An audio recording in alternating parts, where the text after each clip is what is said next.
सुरेश कुमार गोयल साहब हमारे साथ मौजूद हैं। गोयल साहब, देखिए, अब अमेरिका की तरफ से यह कहा जा रहा है कि जल्द ही जो बाइडेन है वो एक एग्जीक्यूटिव ऑर्डर जो है उस पर दस्तखत करेंगे। एग्जीक्यूटिव ऑर्डर अमेरिका का सामने आएगा और तमाम तरह के आर्थिक प्रतिबंध रूस पर तामील किए जा सकेंगे। अब क्या कर सकता है अमेरिका?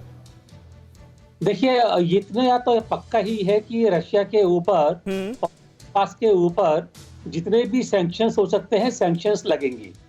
और सैंक्शन से ये भी बात पक्की है कि रशिया की आर्थिक स्थिति वो आएगी, परेशानी उसकी होगी।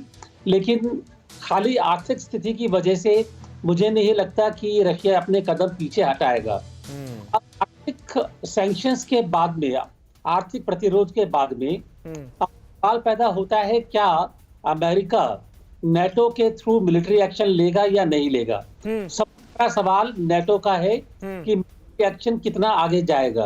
और उसके बाद में अगर नेटो मिलिट्री एक्शन लेता है तो ये जो युद्ध है यूक्रेन के ऊपर कितना आगे बढ़ेगा। सबसे खतरा वो है कि ये खाली यूरोपीय युद्ध के रूप में सीमित रहेगा या आगे से विश्व युद्ध की स्थिति बन रही है।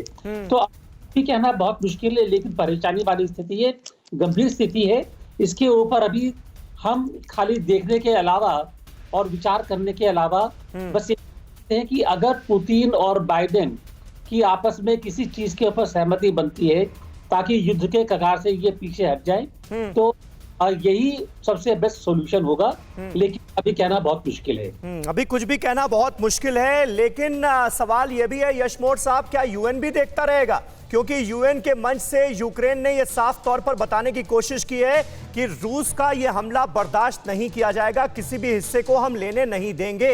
यह भी कहा गया है कि रूस के फैलाए वायरस की कोई वैक्सीन नहीं है और इस वायरस का असर यूएन पर भी नजर आ रहा है। तो यूएन को यह क्या बताने की कोशिश है यूक्रेन की तरफ से, और यूएन वाकई कर क्या सकता है? समीर, क्या ना, यूएन एक टूथलेस टाइगर है।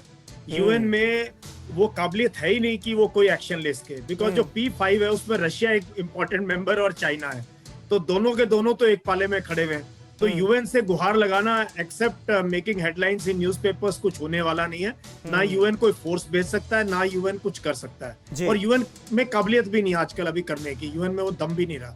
अभी तो देखना ही है कि अमेरिका नेक्स्ट स्टेप क्या लेता है। इकोनॉमिक सैंक्शंस तो लगने ही लगने, क्योंकि रशिया इतनी हिम्मत से हर बार आगे, हर स्टेप आगे, इनिशिएटिव मैंने कहा हमेशा रशिया के पास है, वो ले रहा है। तो देखते हैं भी अमेरिका क्या करता है। और नेटो फोर्सेस, बिल्कुल ये बात सही है, सबकी नजरें अब इस बात पर है कि अमेरिका क्या करता है, नेटो मुल्कों का रुख क्या होता है, यूरोप की तरफ से क्या कदम उठाए जाते हैं। जाहिर है बहुत सारे सवाल जो हैं वो मन में कई आशंकाओं को जन्म देते नजर आ रहे हैं। अड़ी सोमवार से शुक्रवार शाम 6 बजे सिर्फ TV9 भारतवर्ष पर।